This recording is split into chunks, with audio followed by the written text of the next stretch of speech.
بسم الله الرحمن الرحیم. برادرز نن موضوع په الاینمنت باندې خبرې کوو. که تاسو فکر وکړئ موږ په تیر کلاس کې فونټ باندې خبرې کړې، د فونټ ډیټ چې کوم کمانډز هغه موږ ون باي ون ډسکس کړو. نن موضوع په الاینمنت باندې خبره کوو. برادرز فکر وکړئ تاسو سره سبا ورځ د څه ډیټا ده، لکه سی فار ایگزامپل دلته ما سره دا ډیټا ده او زه غواړم چې دې ته ترتیب ورکړم. الاین ویل کېږي ترتیب ته. ګوري برادرز دا ډیټا ما سره فی الحال په باټم کې ده د دې سیل، نو زه غواړم دا په ټاپ کې راشي، نو په دې آپشن باندې به کلیک واخلم. دا اوس په ټاپ او باټم په څنګه د موږ سره په سټنډرډ کې راغله، یا بیا زه راځم او چې نه بیخي ټاپ ته راشي، په ټاپ باندې کلیک واخلئ، بیا کله کلیک واخلئ باټم ته به راشي اټومیټیکلی. ځینې هم چپ طرف ته راشي، نو دې آپشن باندې کلیک واخلئ، بیا راشي برادرز په دې آپشن باندې کلیک واخلئ، الاین رائټ هي طرف ته اټومیټیکلی تاسو راشي. نو که تاسو غواړئ سنټر کې راشي، نو سنټر باندې بس څنګه کوو موږ کلیک اخلو. نه یو څوک وایي دا ډیټا دی ما سره راشي د سیل په منځ کې د راشي ما سره چې د ټاپ او باټم نه ما سره هغه سپیس څنګه اوسي یو شان ته اوسي. نو دلته به راشي میډل الاین باندې به کلیک واخلئ، اټومیټیکلی تاسو سره په میډل کې راشي. نو که بیخي په ټاپ کې غواړئ نو بیا په ټاپ آپشن باندې به کلیک واخلئ، ټاپ الاین باندې به کلیک واخلئ، اور که په باټم الاین باندې کلیک واخلئ نو باټم ته به تاسو سره داسې ون باي ون راشي. زم چې نن سکارو کې دا ډیټا د ما سره چپ طرف ته راشي، زه ورته انډنټ ورکوم د خپلې خوښې مطابق. نو زه به راشم په دې آپشن باندې به کلیک واخلم، انکریز انډنټ. نو زم دا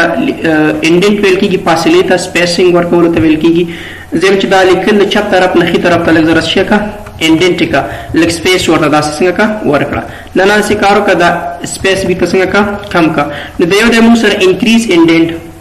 او بل د موږ سره ډیکریز انډنټ، دا اټومیټیکلی ما سره څه کېږي دا سپیسینګ ما سره داسې ون له ون کمیږي. که تاسو به ورځ داسې مینولی خپله کوئ نو تاسو دې نه هم تاسو څنګه کولی شئ دا په سیلز کې ایډجسټ کولی شئ. دې نه بعد د موږ سره برادرز اورینټیشن دی. اورینټیشن کې موږ کولی شو د ټیکسټ دا تر لیکلو ته دا سټایل څنګه کو چینج کړو. لکه سی فار ایگزامپل ما سره سیریل نمبر دلته نیم دی، نیم دی ما سره سټوډنټ نیم دی، ما سره سبجیکټ دی سی فار ایگزامپل پښتو دری، دلته ما سره دری دا انګلیش دی، اردو ان سو آن. نو ځکه غواړم سبا ورځ دلته زه یو ترتیب ورکوم، زه هم نه داسې کار وکړه چې دا مضامین راواخله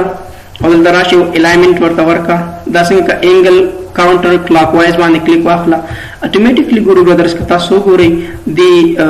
سیلز کې ما سره دا لیکل څنګه شو چې کوم دا څه چې ما ټایپ کړي دي یو ترتیب واغست. نه نه کار وکړه چې اینګل کلاک وایز باندې کلیک واخله، دا سټایل کې به تاسو سره راشي. بیا سلیکشن وکړه، دلته راشه اورینټیشن باندې کلیک واخله، ورټیکل ټیکسټ نو تاسو سره به داسې ورټیکلی دا بس په دې سیلز کې څنګه شي ایډجسټ شي. نه نه روټیټ ټیکسټ اپ داسې ما سره راوله. اکثریت زموږ دا آپشنز ډېر زیات پکارېږي چې کله موږ یو ټیبل سے فار ایگزامپل ډیزاین کوو هغه څخه موږ د دې آپشن استفاده کوو. روټیټ ټیکسټ ډاون نه دې طرف ته دا لیکل څنګه کا روټیټ کا. نو دا آپشنز موږ دې نه ون سیټ کولی شو. فارمټ سیل الاینمنټ باندې چې کلیک واخلئ د الاینمنټ ریلیټډ چې کوم کمانډ سیدا راځي دا لیټر آن ډسکس کوو. که سی فار ایگزامپل دغه تاسو تغیرات راوستي دي صحیح ده، نو بیرته به کلیک واخلئ، بیرته به دې حالت ته راشي. یو څوک ونه سې کار وکړه دا سبجیکټس راواخله او دې ته چې وکړه دا روټیشن ورکړه، سی فار ایگزامپل دا روټیټ کا، روټیټ ټیکسټ ډاون یې که داسې ما سره سی فار ایگزامپل. اوس به برادرز موږ راشو اکثریت که تاسو وګورئ دا کالم ویډ دې ورته هم څنګه کومه سایز به هم ورته کم کومه. موږ سره داسې اوسي که نه اوسي تاسو په کتلي اوسي چې موږ یو ټیبل جوړو سی فار ایگزامپل هغه کې موږ له دې څخه څنګه کوو ون باي ون استفاده کوو. نو تاسو وګورئ دا ټیبل ما سره جوړ شو او دا لیکلو سټایل ما څنګه کوو روټیټ کړه. نه نه سکارو که روټیټ کا خو دې طرف دا دې بل طرف ته دا مخ واړوه دي صحیح ده که نه. روټیټ ټیکس اپ باندې کلیک واخلئ، ګور دا ټیکس ما سره څنګه شو روټیټ شو داسې ون باي ون. نو دا د الاینمنټ کمانډ سي برادرز صحیح ده. نیکسټ که تاسو ګورئ ریپ ټیکس دی موږ سره ریپ ټیکس لپاره استعمالیږي. اصل کې برادرز ریپ دلته ویل کېږي برادرز که تاسو سبا ورځ یو څه لیکل کوئ، زه دلته لیکم چې ایډرس یا یو نوم دی ما سره هغه لیکم احمد خان، ګوري دا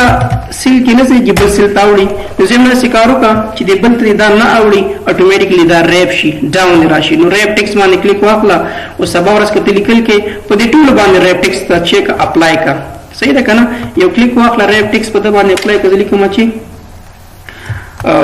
کمال احمد سید نو چې کله زه احمد سید لیکم دا اتوماتیکلی څه کیږي د بل لاندې اتوماتیکلی راکې وځي او دا د رو چې کوم هغه ساينس دی هغه ورسره څنګه کیږي زیاتېږي ورسره څنګه کیږي نو دا موږ سره د ریپ آپشن کار دی دا به تاسو کله یو ټیبل جوړوي دا ډیر زیات استعماليږي برادرز ګوري کله چې دا موس تاسو راولي په د باندې ودروي تاسو اتوماتیکلی څنګه کړی دی اگزامپل هم درکړی دی لکه say for example ګوري د لیکلي دی مایکروسافټ ایکسل نو مایکروسافټ ایکسل خو په دې یو سیل کې نه ځایږي بل ته وراوړي نو تاسو په دې کلیک واخلئ ریپ ټیکس واخلئ اتوماتیکلی به دا سیل د دې رو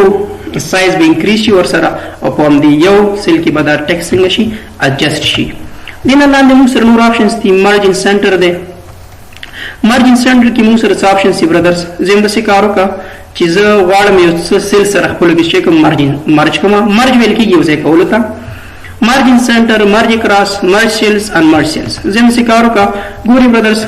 زه به دا یو ټیبل په شکل کې کوم زه غواړم دا سیل سره مرج کوم ګوري چې کله زه راشم مارجن سنټر باندې کلیک واخلم نو اتوماتیکلی دا لیکل ما سره څنګه شي چې زه په دې کې اوس لیکل کوم د سنټر نه به شروع کېږي دا سیل سره مرج هم کړه خپلو کې سره یو ځای کړه او چې کله لیکل کوئ دا به د سنټر نه شروع کېږي لکه زه لیکم چې ویلکم ټو ایلیټ لرنینګ اکیډمي نو برادرز لیکل نه شروع کېږي د سنټر نه شروع کېږي دا سیلز خپلو کې سره مرجم شو او لیکل چې کله کومه دا ما سره د سنټر نه شروع کېږي نه داسې کار وکړه چې مرج اکراس ګورئ زه دا داسې سلیکټ کوم صحیح ده او ورته هم داسې کار وکړه چې مرج کراس باندې کلیک واخله تاسو نه څوک کوشن کوي چې دا یو دانه خو تا مرج کړه دا نور هم ما سره مرج شي تاسو باندې کوم چې دا به سي ډرایګ کوي دا ډېر مشکل کار ده که ټول یو ځل غواړي مرج کی دا ټول سلیکشن وکړه سي او بیا راسه مرج سنټر ته مرج کراس باندې کلیک واخله اتوماتیکلی به تاسو سره ټول څنګه شي ولو کې سره مرج شي بل نو سره آپشن دی مرج سیلز څه کار کوي کله دا مرج خپلو کې سره دا سیلز ګوري دا ما مرج کړو ټول سره خپلو کې سره یو ځای شو او چې کله ته لیکل کې دا لیکل به د کوم ځای نه شروع کېږي برادرز اصل کې دی د لیفټ سایډ نه شروع کېږي او رائټ سایډ ته راځي ګورئ لیفټ هینډ سایډ څخه لیکل شروع شو او داسې رائټ هینډ سایډ ته راځي نو مارجن سنټر از د بیسټ آپشن چې تاسو بای ډیفالت همدلته څنګه کوئ استفاده کوئ همداسې چې موږ راځو سلیکشن کوو مارجن سنټر باندې کلیک اخلو ځکه د دې څخه موږ زیاته استفاده کوو نو برادرز تاسو سره د مرج ان سنټر کارو چې د څه لپاره موږ له څخه استفاده کوو چې کله غواړو یو څه سیل سره خپلو کې سره څنګه کوم مرج کړو نو دا فور آپشنز وو برادرز چې دا د مرجن سنټر ریلیټډ وو نو موږ سره بیا نیکسټ چې دی هغه الاینمنټ دی الاینمنټ سیټینګ دی نو الاینمنټ سیټینګ کې موږ سره همدا کمانډ چې راغلي دوباره دلته موږ سره څنګه کړی دي په دې ځای کې انکلوډ کړی دي د مثال په ډول سره ما تراغلم دې ته دا روټیشن ورکړی دی که نه دا مې روټیټ ټیکسټ آپمنټ انتخاب کړی داسې کار وکړه چې دا عادي حالت ته راوله نو دا ډیګري ورته زیرو کړه نو اټومیټیکلی څنګه شو دا سره دا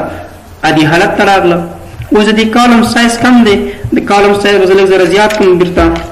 نو تاسو وګورئ دا ما سره اټومیټیکلی څنګه شو عادي حالت ته راغله زه به رایټ کلیک واخلم کالم ویډ بار څه کوم اته انتخاب کوم ګورئ اټومیټیکلی ما سره عادي حالت ته راغله دا داسې کار وکړه کنټرول شیفټ اف پریس کړه راشه الاینمنټ ته او دا ډیګري څنګه که 90% یې که بیرته نو تاسو سره دا لیکل څنګه شي روټیټ ټیکسټ آف بشي نو تاسو هم کولی شئ برادرز چې کنټرول شیفټ اف پریس کړئ فنټ ته راشئ او دا ډیګري بیرته زیرو کړئ ارتباطي حالت ته راشي بیا که تاسو راشئ همدې ځای ته الاینمنټ باندې کلیک واخلئ دا ما خبرې دي چې تاسو لږ مخکې ولیدي په دې ځای کې موږ کوم ډسکس کړه دې ځای څخه موږ هم څنګه کولی شو دا د ټیکسټ پوزیشن انتخابولو شي سنټر کې راشي په کوم ځای کې راشي انډینټ ورکولی شو چې څومره سپیس د ښي طرف نه واخلي څومره د چپ طرف او لیکل موږ غواړو چې په کوم ځای کې راشي صحیح ده ریپ ټیکسټ موږ ویلې شرینک ټو فټ چې کله مثال لیکل زیاتېږي تاسو غواړئ یو پیج باندې راولئ شرینک ټو فټ نه استفاده کوو مرج سیلز موږ هم ویلې نو برادرز دا موږ له دې څخه څنګه کولی شو 1 by 1 سیټ کولای شو. دا مو سره برادرز د ریلیټډ د فند د الاینمنت وبخې د الاینمنت ریلیټډ کمانډز کمینګ ویډیو کې بیا راځو په خیر سره نمبرز باندې خبرې کوو، نمبرز به ډسکس کوو، همداسې به ون بای ون موږ تاسو